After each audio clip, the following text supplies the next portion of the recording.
এদেশ সেদিনই ঠিক হবে যেদিন এদেশ পুলিশ সম্পূর্ণ স্বতন্ত্রভাবে কারো তদবির ছাড়া কাজ করতে পারবে। সেটা তো আপনারা করে দিতে পারলেন না, পুলিশকে আপনার শত্রু মনে হয়? তো এরপরে আমরা আসছি, আমাদের ডিসি স্যার আসছে। আসার পরে এখন দেখেন যে এই যে যে আতঙ্কের নগরী ছিল, বিশেষ করে 5 তারিখের পরে সেপ্টেম্বর, অক্টোবর, নভেম্বর, ডিসেম্বর এই সময়গুলোতে মোহাম্মদপুরের নাম শুনলে মানুষ হচ্ছে যে ভয়ে খিল দিত দরজায়। এখন তো জেনেভা ক্যাম্পে ওপেনে ঘুরে মানুষ। বিহারি ক্যাম্পে আমরা আগে তো 100-150 পুলিশ লাগে অভিযান চালাইতো, এখন আমার পুলিশ লাগে 5 জন। এইটা আপনারা কেউ হাইলাইটস করবেন না।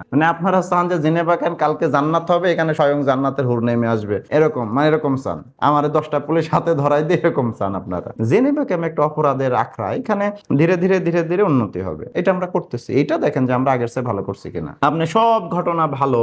ও এক মাদক ব্যবসায়ীকে একটা চর মারছে, ও প্রতিদিন, ওর কাজই প্রতিদিন জেলে যাওয়া, মাদক বিক্রি করা, মাদক খাওয়া।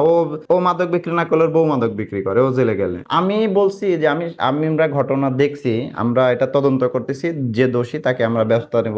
আপনাদের লোকজন আমার ছবি অ্যাড করে দিছে, পাবলিক মনে করতেছে চরটা মনে আমি মারছি। কারা ক্ষতিগ্রস্ত হবে? আর জেনেভা ক্যাম্পের তো কমন নিয়ম, আর্মির গাড়ি গেলে আর্মিকে তো সবচেয়ে বেশি সম্মান করে মানুষ। আর্মিকে পুরো মহিলা বাচ্চারা গিয়ে ঘিরে ধরে আসামি নেওয়ার জন্য। আর আমরা তো পুলিশের লোকজন তো মারপিট খাওয়ার মধ্যে আছি। ওইটা নিয়ে তো আপনাদের কোনো নিউজ নাই। ভাইরাল করেন পুলিশ কেন মার খাচ্ছে, পুলিশ কেন হেনস্থার শিকার হচ্ছে করছেন, না পুলিশকে আপনার শত্রু মনে হয়? কোনটা বলেন, ব্যাখ্যা উত্তর দেন। না আপনারাই খালি প্রশ্ন করবেন, আমার প্রশ্নের উত্তর দেন আপনারা। একবার বারবার আমি বলছি, এদেশ সেদিনই ঠিক হবে যেদিন এদেশ পুলিশ সম্পূর্ণ স্বতন্ত্রভাবে কারো তদবির ছাড়া কাজ করতে পারবে। সেটা তো আপনারা করে দিতে পারলেন না, কেউই পারলেন না। আরো বাধা দিলেন, পুলিশের কমিশন দেওয়া যাবে না, এই দেওয়া যাবে না, ওই দেওয়া যাবে না, হ্যাঁ পুলিশ এইটা দিলে ওই সমস্যা হবে। আলটিমেটলি দেশ ক্ষতিগ্রস্ত হবে। প্রত্যেকে পুলিশকে সোনার ডিম পাড়া হাঁস মনে করে। পুলিশ সাথে থাকলে পুলিশকে দিয়ে যা ইচ্ছা তাই করানো যাবে, আবার দায় পুলিশের ঘাড়ে চাপাই দিব।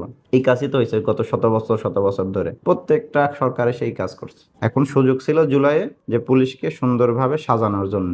এখন দেখা যাক কি হয়। যদি ভালো হয় তো ভালো, আমরা স্বাধীনভাবে সুন্দরভাবে জনগণের জন্য কাজ করতে পারবো। না আলটিমেটলি তো আমরা আইনের বাইরে যাইতে পারি না। আইন যেভাবে আমাদের সাজাই দিবেন সেভাবে কাজ করবো। বাকিটা দেশের জনগণের হাতে, তারা কিভাবে পুলিশ চায় আমরা সেভাবে কাজ করবো।